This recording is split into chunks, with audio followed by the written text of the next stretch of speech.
안녕하세요. 이번 시간에는 얼마 전에 메디나다오 트위터에서 나왔던 아티클을 좀 제가 정리해봤는데요. 제가 이거를 설명한다는 것보다는 함께 읽으면서 같이 공유하는 시간을 가졌으면 좋겠어요.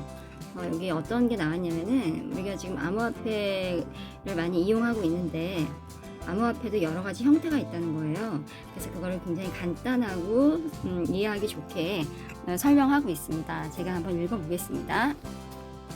지난 14년 동안 암호화폐는 투자 및 거래 수단으로 빠르게 인기를 얻었습니다.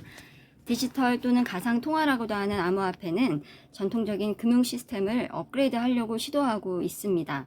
그들은 중개자가 없이 안전하고 분산된 거래를 제공함으로써 이를 수행하려고 하는 거죠. 2023년에는 알트코인으로 더 잘 알려진 수천 개의 암호화폐가 있대요. 근데 알트코인이라는 용어는 비트코인 이외의 모든 코인을 알트코인이라고 한다는 거죠. 근데 이 공간에 대한 투기 및 투자와 관련된 위험을 우리 위험에 많이 노출되어 있는 상황이기 때문에 이거를 완화하기 위해서는 다양한 유형의 암호화폐를 이해하는 것이 중요하다고 해서 이 저자가 쓰고 있어요. 지금 현행 금융 시스템에서 금융기관은 거래의 보증인 역할을 하며 돈이 흐르기 때문에 막대한 영향력을 행사하고 있죠. 그러나 디파이, 우리 지금 Decentralized Finance잖아요. 탈중앙화 금융에서는 스마트 계약이 이거를 대행하고 있어요. 그래서 스마트 계약은 거래 보증인으로서 금융기관을 대체하고 있죠. 자, 그러면 암호화폐의 간략한 역사를 한번 볼게요. 디지털 암호화폐는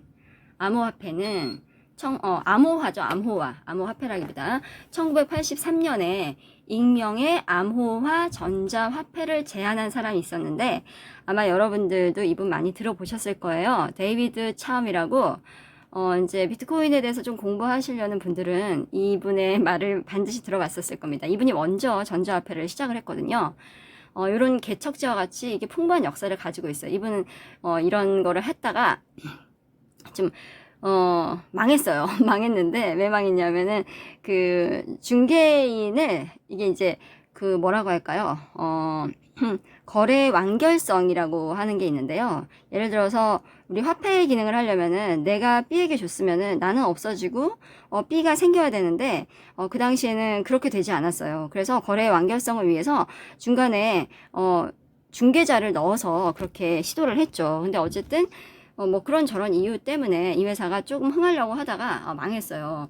그래서 1997년도에 해시캐시, 1998년도에 뭐 비트골드는 디지털 현금을 만들기 위한 또 초기 시도가 있었죠.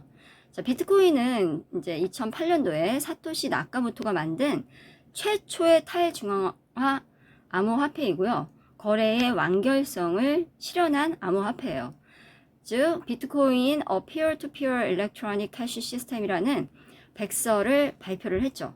그러면서 해시캐시의 작업 증명 알고리즘을 기반으로 하고 비트코인은요.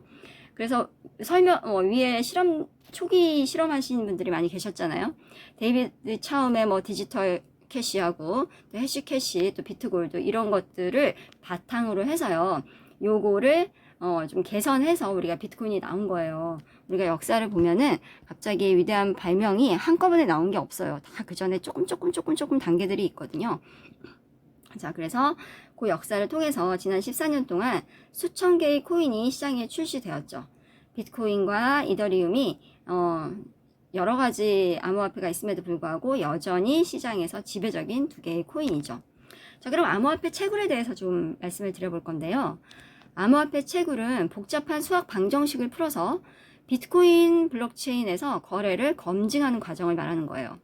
우리가 이제 말은 채굴이라고 하지만은 사실은 자료가 맞는지 안 맞는지 검증을 하는 대신에 그 노동력을 제공하는 대신에 받는 리워드, 보상을 우리가 그냥 말하기 좋게 비유적으로 채굴이라고 얘기를 하고 있는 거예요.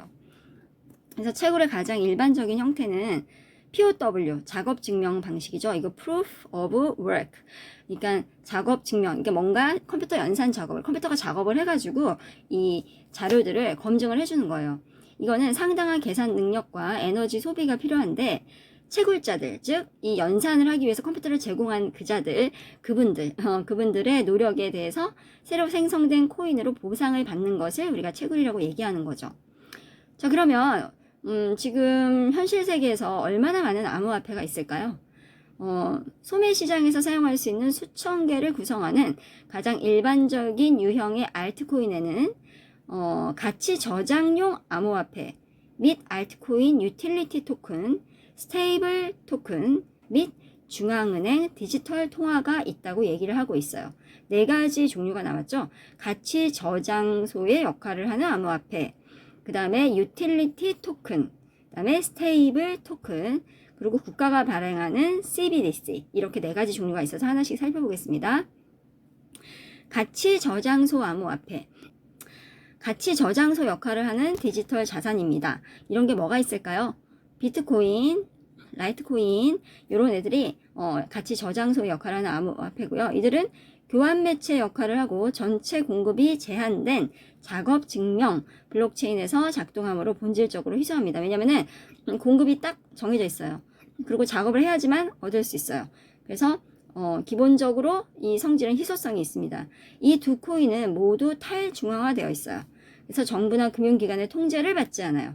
이러한 암호화폐는 가장 인기 있는 두 가지이며 장기적인 가치 상승을 추구하는 투자자들에게 인기 있는 투자 선택으로 남을 가능성이 높습니다.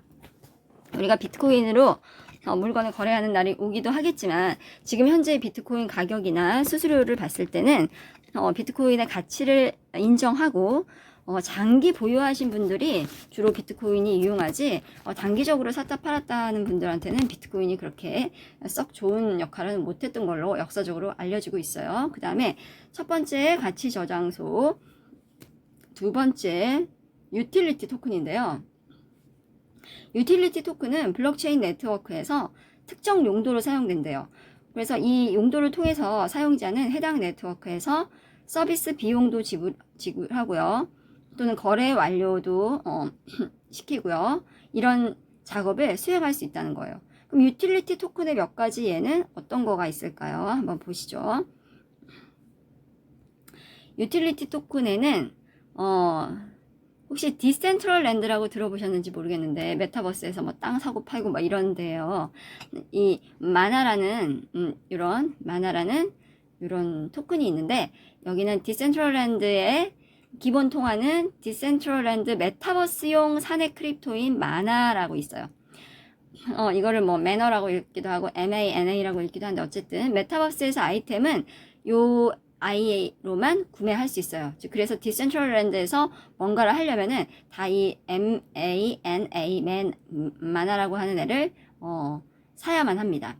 그래야지 다른 거를 액션을 시킬 수가 있어요. 그 다음에 체인링크라는 거는 체인링크 네트워크의 유틸리티 토큰인데요.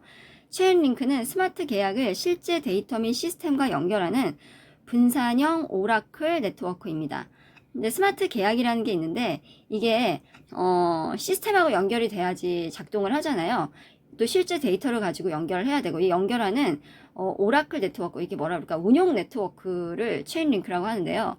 링크는 스마트 계약과 외부 데이터 소스 간의 연결을 용이하게 하는 그런 용도로 쓰이는 게 링크라는 이 토큰의 역할이죠. 그 다음에 이제 매틱이라고 우리가 불리는 폴리곤인데요.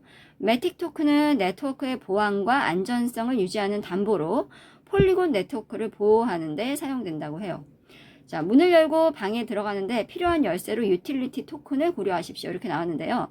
뭔가 이와 같은 방식으로 블록체인 네트워크의 특정 기능에 액세스하려면은 유틸리티 토큰이 필요합니다. 다시 말해서 유틸리티 토큰은 어떤 특정 기능을 실현하는 토큰이라고 생각하시면 돼요. 토큰의 가치는 잠금을 해제하는 서비스에 대한 수요에 따라서 결정이 됩니다.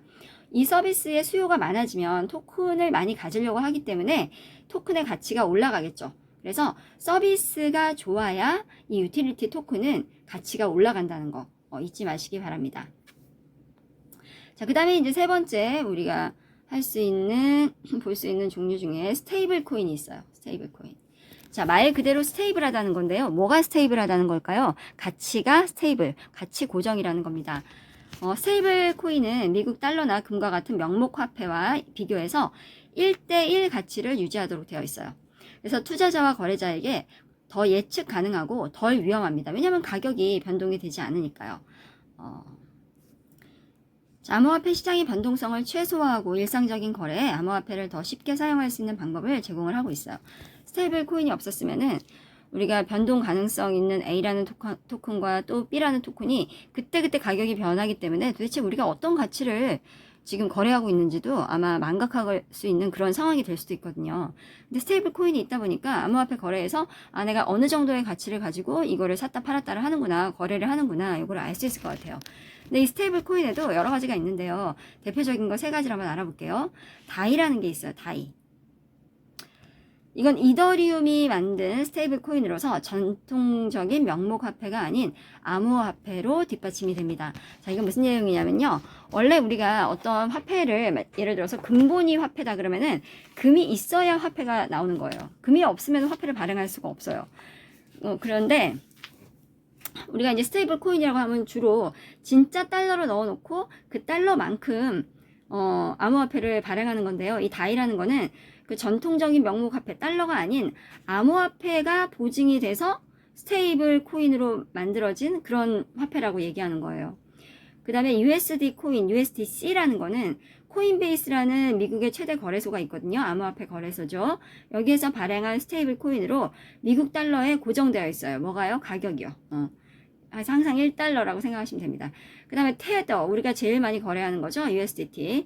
테더로 알려진 스테이블 코인의 배후에 있는 회사인 테더 리미티드, 이 회사는 은행 계좌에 예치된 미국 달러와 같은 전통적인 통화 준비금으로 뒷받침된다고 주장한대요. 주장. 자, 이 말은 왜 주장이라는 말을 썼을까요? 원래 1테더를 발행을 하려면은 1달러를 디파짓을 해야 돼요. 은행에.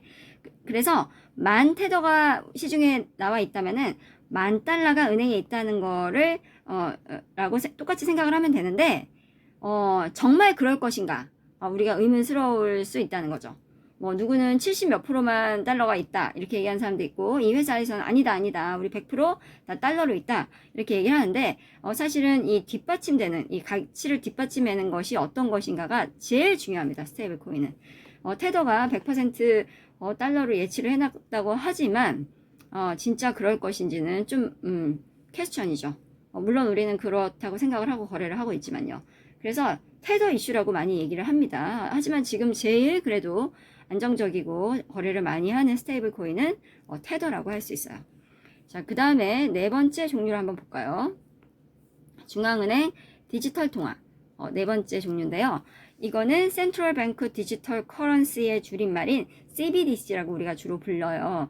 근데 이거는 그냥 명목 화폐, 명목 화폐라는 거는 지금 우리가 쓰고 있는 각 나라의 피아트, 그냥 일반 쓰고 있는, 우리나라 같은 경우에는 원화, 일본은 엔화, 뭐 중국은 위안화, 뭐 프랑스의 프랑, 그 다음에 영국의 파운드, 미국 달러, 뭐 이런 거를 말하는 거예요. 근데 요거를 1달러가 있다고 치면 딱 1 CBDC를 하면은 그 1달러하고 똑같은 1 CBDC를 그대로 그냥 발행하는 발행 통화인데 모습만 디지털이라는 거예요.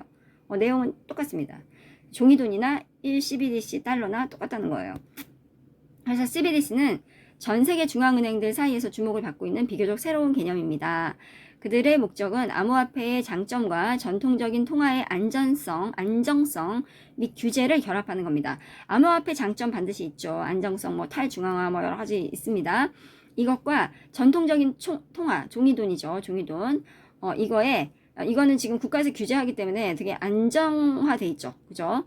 그래서 암호화폐 장점과 일반 통화의 안정성과 규제를 합쳐서 더 좋은 화폐의 역할을 하는 것을 만들어내겠다는 건데, CBDC는 잠재적으로 물리적 현금에 대체해서 사람들이 금융 서비스에 더 쉽게 접근하고 세계 경제에 참여할 수 있도록 합니다. CBDC에 대해서는 사실 좀 논란의 여지가 있어서요. 나중에 기회가 되면 제가 요 2가지의 상반된 입장을 말씀을 드릴 것 같아요. CBDC라는 게 사실 나오면은 지금 유지되고 있는 화폐 체제와 완전히 반대되는 현상이 나타나거든요. 이거를 얼마나 각각 나라에서 이거를 감수를 하면서 이것을 할 것인가 약간 의문스럽긴 합니다. 근데 어쨌든 CBDC 논란은 나중에 한 번 더 말씀드릴 기회가 있었으면 좋겠어요. 자, 그 다음에 암호화폐 규정에 대해서 한번 얘기를 해볼게요. 암호화폐 규제죠, 규제. 암호화폐가 어떻게 제도권 안으로 들어올 것인가. 요거에 대한 논쟁은 10년 전 처음 시작됐대요. 10년 전 처음 시작됐어요. 근데 현재 암호화폐 애호가와 기관 투자자는 규제기관과 협력해서 암호화 산업에 절실히 필요한 규제를 도입하고 있습니다. 자, 규제를 받지 않는 게 좋을까요? 규제를 하고 있는 게 좋을까요? 이렇게 또 다시 물어보겠습니다. 규모가 커지려면, 산업의 규모가 커지려면 받고 있는 쪽이 나을까요? 받지 않은 쪽이 나을까요? 이거는 말할 것도 없이 규제를 받고 있는 쪽이 훨씬 더 산업이 확장하는 데 좋습니다. 그래서 뭐 전면적으로 부정하는 규제가 아닌 한 각각의 사안에 따라서 이렇게 할 수 있는 마지노선을 제시한 그런 규제가 있을수록 산업이 확장될 수 있습니다. 왜냐하면 정당한 산업이 되기 때문에 누구라도 뛰어들 수 있기 때문입니다. 자, 그래서 상품으로 간주되는 비트코인 과 같은 분산형 프로토콜은 건전한 로비 형태로 보호를 제공하고 지속적으로 개인을 네트워크에 유기적으로 끌어들이기 때문에 요청 없이도 인지도를 얻었어요. 요청 없이 인지도를 얻었어요. 예를 들어서 네트워크를 적극적으로 홍보하는 팀 저지의 로고를 기꺼이 선택하는 스포츠 팀과 같이 여러 가지 방법. 이거는 이제 네트워크를 적극적으로 홍보하고 싶은 사람이 스포츠 옷 있잖아요. 그 스포츠 할 때 입는 옷에다가 그 자기네 팀 로고, 네트워크 로고를 잔뜩 넣어 놓으면 우리가 이제 네트워크에 대해서 많이 알릴 수 있겠죠. 그죠? 그래서 그런 식으로도 이제 마케팅 인지도를 얻는데요. 즉, 사람, 회사, 정치인 또는 정부 대표도 네트워크에 대한 개인적인 이해관계로 인해서 네트워크를 방어할 수 있습니다. 암호화폐 거래소, 스테이블 코인, 보안 토큰, 디파이 거래소와 같은 영역에는 여전히 규제 불확실성이 남아있어요.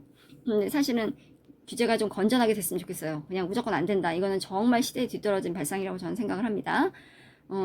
그래서 이런 게 나왔으면 이들을 어떻게 선순환을 해서 우리 사회에 좀 더 유익한 역할을 하게 할 수 있을지, 분명히 이들이 나왔다는 거는 이들이 할 수 있는 어떤 장점이 있기 때문에 이게 나왔다는 거거든요. 전혀 불필요한 거라면 나오지 않았을 겁니다. 그럼 그들이 왜 나왔을 것인지를, 그 상품들이 왜 나왔을 것인지, 암호화폐 거래소, 스테이블 코인, 보안 토큰, 디파이 이런 게 왜 나왔을 것인지를 연구를 해서 올바른 규제 방안이 생기면 참 좋겠어요.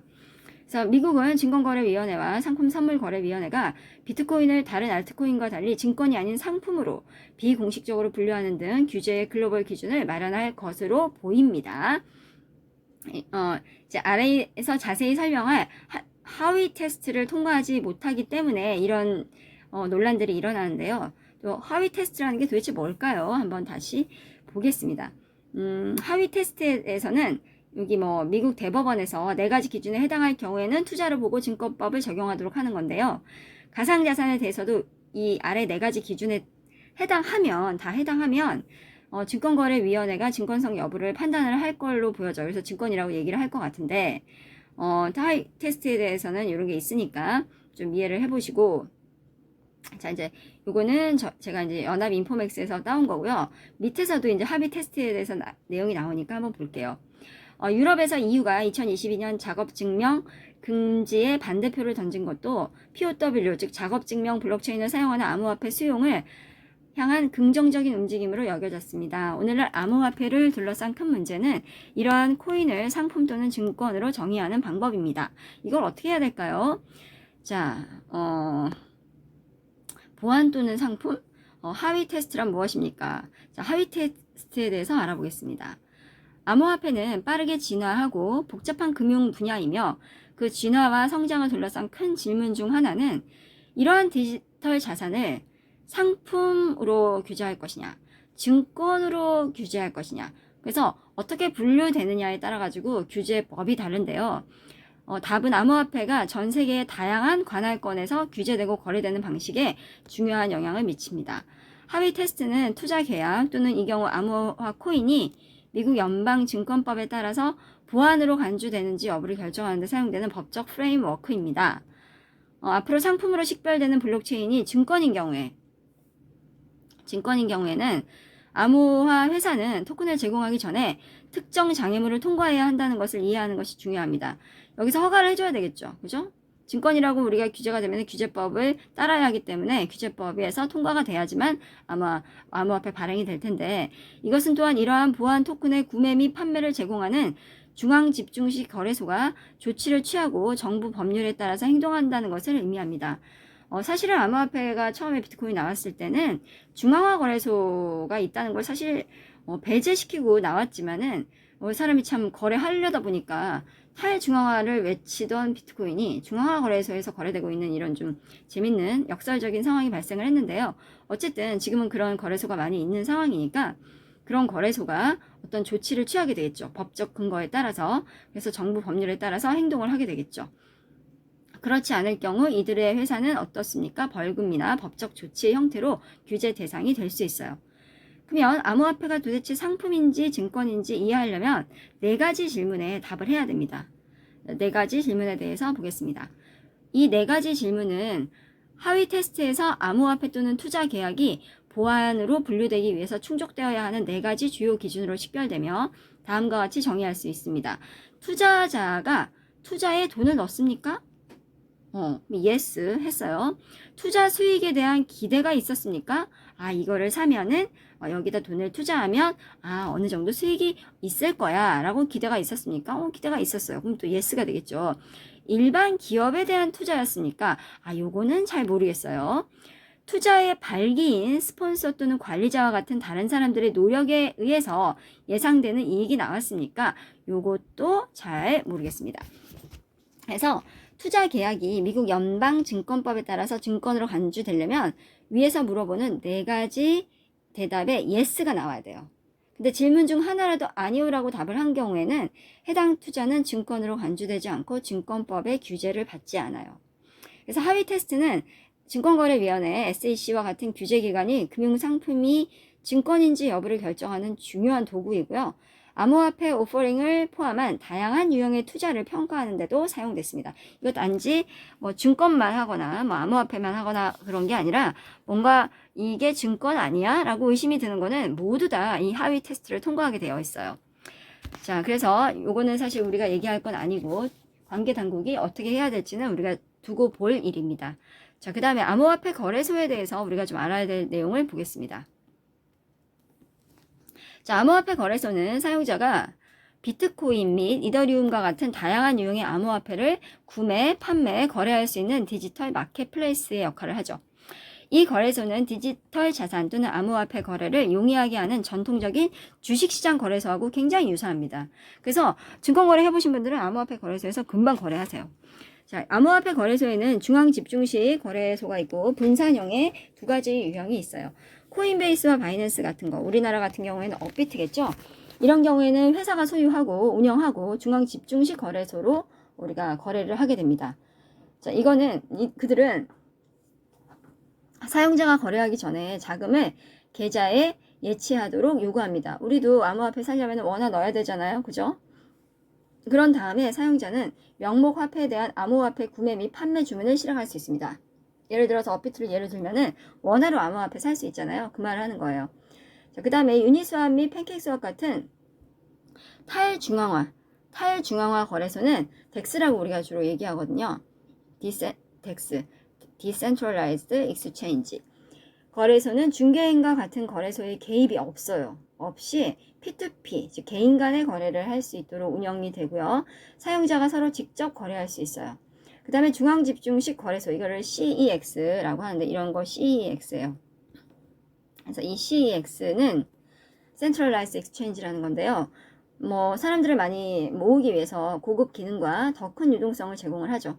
이러한 교환의 문제점은 해킹의 형태로 나타날 수 있는 장애의 이게 무슨 얘기냐면은 중앙집중식 좋다 이거예요. 여러 가지 기능이 있고 거래도 빨리 되고 여러 가지 편의를 제공해주고 콜센터도 있고 이런 거 다 좋은데 뭐가 무섭냐? 해킹에 노출되어 있다는 사실입니다. 그래서 중앙화기 때문에 서버가 하나예요. 그래서 그 서버가 해킹이 되면은 저희가 속수무책으로 당합니다. 우리의 사용자의 자산이 날아갈 수도 있다는 얘기죠. 이게 이제 좀 문제인 거죠. 중앙화 거래소. 자, 그 다음에 탈중앙화 거래소 DEX는 중앙기관이 필요 없는 안전한 거래 경험을 제공합니다. 근데 이러한 종류의 교환의 문제는 유동성이 낮아요. 왜냐하면 지금 사용하는 그 한 코인당 사용하는 게 중앙화 거래소처럼 그렇게 한데 모여 있지 않기 때문에 유동성이 낮아서 이제 물량이 많은 거래를 실행하기가 좀 어렵다는 걸 얘기하는 거죠. 저희 엠다오 유동성 풀만 봐도 여기에 갑자기 100억 들어오면은 힘들겠죠? 그죠? 왜냐면 풀이 지금 60억밖에 안 되기 때문이에요. 그래서 굉장히 안전한 거래 경험을 제공하지만 유동성이 낮아서 조금 핸디캡이 있다. 자, 그럼 우리는 어떻게 하면 될까요? 유동성 풀을 키우면 되는 거죠. 유동성 풀 사이즈가 커지면은 이런 단점까지도 없어지는 겁니다. 자, 그래서 그 다음 한번 볼게요. 암호화폐 지갑에 대해서 얘기를 하고 있는데요. 암호화폐 지갑은 사용자가 암호화폐를 저장, 전송, 수신할 수 있는 디지털 지갑입니다. 하드웨어 지갑, 소프트웨어 지갑, 종이 지갑 등 다양한 형태로 우리가 제공이 되고 있어요. 이제 종이로 비트코인 혹시 종이 비트코인 지갑 보신 적 있으세요? 없으시죠? 또 있으신 분도 계실 텐데 그런 것들도 있다는 거. 우리가 암호화폐 지갑이라고 그러면은 다 이제 뭐 탈중앙화 지갑 전산에서 되는 그런 지갑만 있는 걸로 아시는데 그렇지 않아요. 하드웨어, 소프트웨어, 종이 지갑 다양하게 있습니다. 거래소에서 암호화폐를 구매하게 되면 암호화폐 자산을 디지털 지갑으로 전송하는 게 좋대요. 사용 가능한 다양한 유형의 지갑은 다음과 왜 그럴까요? 해킹 때문에 그렇죠. 해킹 때문에 해킹 당하면은 없어지잖아요. 그러면 안 돼. 그래서 탈중앙화된 개인 지갑으로 전송하는 게 제일 좋은데요. 휴대폰 앱을 통해서 액세스할 수 있는 핫지갑. 핫지갑은 인터넷에 연결된 상태를 유지하면서 이런 것들은 소프트웨어 지갑이에요. 카푸드 소프트웨어 지갑으로 볼 수 있겠어요. 그 다음에 물리적 USB 장치처럼 보이는 콜드 월렛은 해킹 시도로부터 암호화폐를 보호하기 위해서 오프라인으로 유지해요. 오프라인으로. 그래서 인기 있는 콜드 월렛 옵션은 레저 나노 장치라는 게 있다고 합니다. 레저가 장부죠? 장부. 디지털 지갑을 사용하면 개인 키와 12개에서 24개 단어로 구성된 시드 문구, 이걸 니모닉이라고 하죠. 그래서 프라이빗 키를 가지고 계시던지 또는 프라이빗 키와 니모닉을 가지고 계시든지 이거를 통해서 암호화폐에 대해 보안을 누가 관리하는 겁니까? 저희가 직접, 유저가 직접 소유권과 통제권을 유지해야만 합니다. 유지할 수 있습니다가 아니라 유지해야만 합니다. 자, 종이 지갑은 사용자의 공개 및 개인 키에 물리적인 출력물이며 일반적으로 장기 보관에 사용돼요. 공개 키, 개인 키를 출력을 해요. 종이로. 그래서 그거를 가지고 있으면 나중에 그 출력된 그 키를 디지털로 넣으면 딱 자기의 그 암호화폐가 생성이 되거든요. 그래서 이런 거는 정말 장기 보관하겠다. 장기 보관하겠다. 거래 안 한다. 나는. 그렇게 해서 그냥 장롱에 넣어두겠다. 이럴 때 사용하시는 거예요. 저도 종이지갑 있습니다. 자, 그 다음에 암호화폐 이점이라고 나오는데요. 암호화폐에 어떤 장점이 있을까요? 장점 많네요. 한번 보겠습니다. 암호화폐는 전통적인 금융 시스템에 대해서 유망한 대안을 제공하여 분산화, 보안, 익명성, 접근성, 빠르고 저렴한 거래, 디지털 희소성, 사용을 통해서 개인 권한이 강화가 되고 다음과 같은 이점을 제공하는데요. 암호화폐는 빠르고 저렴한 국경 간 거래, 국가 간 거래를 얘기하는 거죠. 우리가 지금은 뭘로 쓰고 있습니까? 스위프트 코드를 가지고 국가 간 거래를 하게 되는데요. 암호화폐를 사용하면은 훨씬 더 빠르고 저렴하게 이 크로스 보더 페이먼트를 하게 되죠. 자, 이러한 속도와 경제성, 빠르고 저렴하다는 경제성은 P2P 결제 시스템 덕분에 가능합니다. 피어 투 피어예요. 개인 대 개인으로 전송되는 시스템을 통해서 가능한데요. 이를 통해서 인터넷을 사용하여 원활하게 작동하고 지속적인 액세스와 개인의 자유를 촉진할 수 있습니다. 개인의 자유, 그죠? 거래의 익명성이라는 것은 암호화폐의 또 다른 이점인데요. 사용자가 자신의 신원, 내 이름, 전화번호, 주소, 신분 이런 거 밝히지 않고요. 거래를 수행할 수 있어요. 이는 금융 규제가 엄격하거나 개인정보 보호가 중요한 국가에서 특히 중요하겠죠. 그래서 또한 네트워크를 제어하는 중앙 권한이 없기 때문에 단일 자계 지점이 없어서 이거는 이제 약간 컴퓨터 용어인데요. 요것만 딱 뚫으면 해킹이 되는 그거를 말하는 거예요. 그래서 해커가 시스템을 손상시키기가 없어요. 왜냐하면 해커가 그런 걸 하려고 그러는데 그런 단일 장애 지점이 탈중앙화 네트워크에는 중앙 권한이 없기 때문에 그거를 뚫으려고 해도 뚫을 곳이 없죠. 그래서 해커가 손상시키기 좀 어려워요. 해킹이 안 된다는 게 아니라 또 탈중앙화는 해킹이 안 된다는 게 아니라 해킹 해봐야 의미가 없기 때문에 해킹을 하지 않는 거고요. 그 다음에 마지막으로 암호화 및 디지털 서명을 사용하면 거래를 안전하게 수행할 수가 있어요. 그리고 이 또한 변조될 수 없기 때문에 미변조 불가하고 안전하고 굉장히 좋은 장점이죠. 자, 전반적으로 일부 암호화폐는 분산화를 보장하고 제3자를 필요로 하지 않는다는 사실 때문에 전통적인 금융 시스템에 대한 유망한 대안을 제공하고 있습니다. 그래서 저희가 암호화폐 지금 하고 있는 거죠. 자, 그리고요, 암호화폐는 그러면 이점만 있느냐? 그렇지 않습니다. 암호화폐에 위험한 부분이 많이 있죠. 요것도 한번 알아볼게요. 단점이겠죠, 단점. 가장 눈에 띄는 단점은 뭐냐? 암호화폐는 너무 가격이 널뛰기예요. 가격이 널뛰기. 그래서 암호화폐에 돈을 보유하기가 참 쉽지가 않아요. 가격이 올라갔다 내려갔다, 올라갔다 내려갔다. 뭐 우리 자산이 막 늘어났다 줄어들었다. 그렇기 때문에 좀 이런 어려움이 있습니다. 심적 어려움이죠. 그리고 암호화폐 공간에서 사기와 또 해킹이 만연되고 있죠. 근데 이 해킹은 탈중앙화에선 일어나지 않습니다. 중앙화 시스템에서 얘기하는 거예요. 왜냐하면 지금 암호화폐가 중앙화 시스템에서도 거래되고 있기 때문이에요. 그 다음에 암호화폐 이면에 있는 기술은 복잡하고 오류가 발생하기 쉬울 수 있으며 주류 채택이 부족하다는 것은 많은 상인들이 암호화폐를 결제 수단으로 받아들이지 않아서 유용성이 제한된다는 것을 의미합니다. 이게 무슨 얘기냐면요. 저희 키트미어 5년, 6년 동안 기술 개발했어요. 기술 개발만 했어요. 그죠? 그런 기술을 개발하는 거는 사실 굉장히 어렵습니다. 그래서 일반인들이 이 기술을 아무나 해가지고 하기가 어려워요. 그리고 한다 해도 오류가 발생하기가 쉬워요. 그래서 이거를 아무나 들어올 수가 없기 때문에 많은 기업가들이 암호화폐를 결제 수단으로 받아들이지 않아요. 지금 현재는요.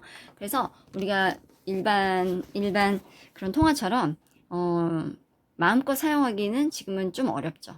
왜냐면 지금 메디나 다오를 가지고 가가지고 사람과 많이 사달라고 할 수는 없잖아요. 그죠? 그래서 이런 게 지금 제한이 되어 있지만 지금 현재는 그렇지만 앞으로 그런 시대가 올 거라는 거죠. 기대합시다 우리.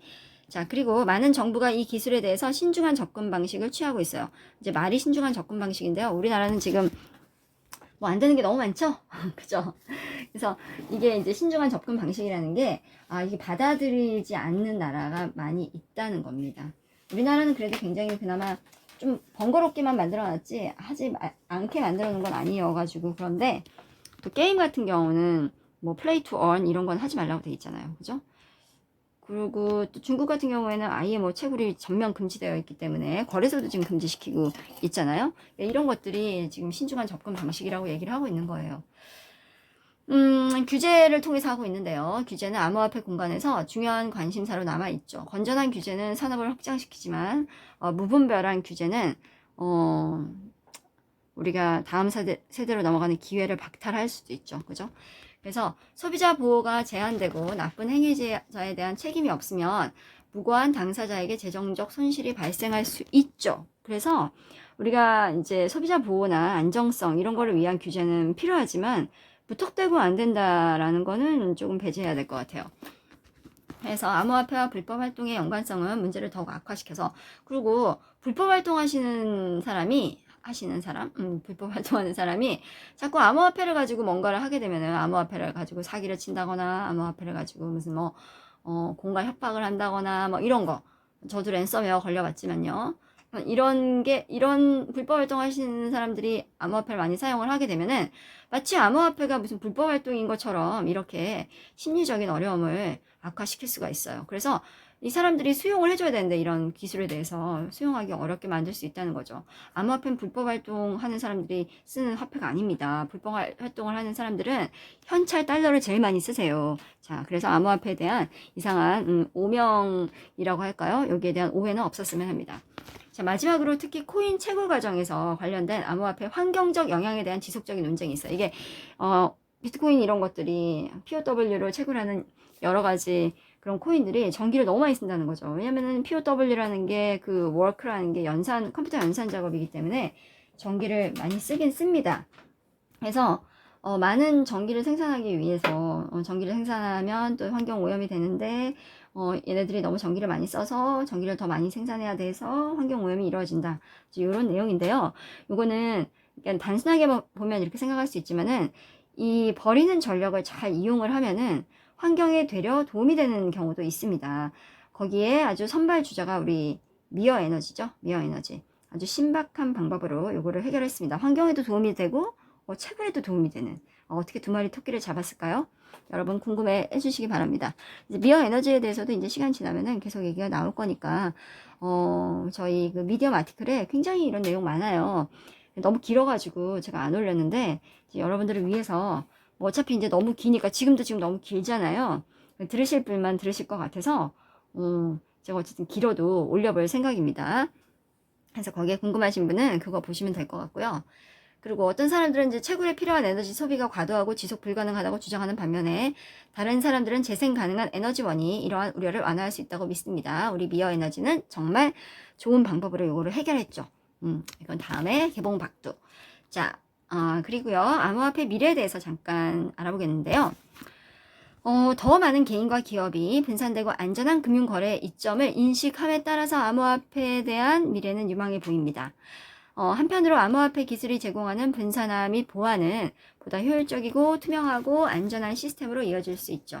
근데 이러한 수준의 유용성에 도달을 하려면 우리가 얼마나 많은 사람들을 수용할 수 있는지 확장성, 그리고 확장이 되면은 이 소비자 보호의 문제가 대두가 될 거니까 올바른 규제를 해야 되겠고요. 이런 문제를 해결해야 되는 선결 문제들이 좀 있긴 합니다. 암호화폐의 미래는 기술이 이러한 문제를 얼마나 잘 극복하고 기업과 소비자의 요구를 충족하는 실제 솔루션을 제공할 수 있는지에 따라서 형성될 것이라고 널리 알려져 있습니다. 궁극적으로 시간만이 블록체인 기술의 미래를 알려줄 것입니다. 머지 않았습니다. 그죠? 커밍 순인 것 같아요. 제가 봤을 때는.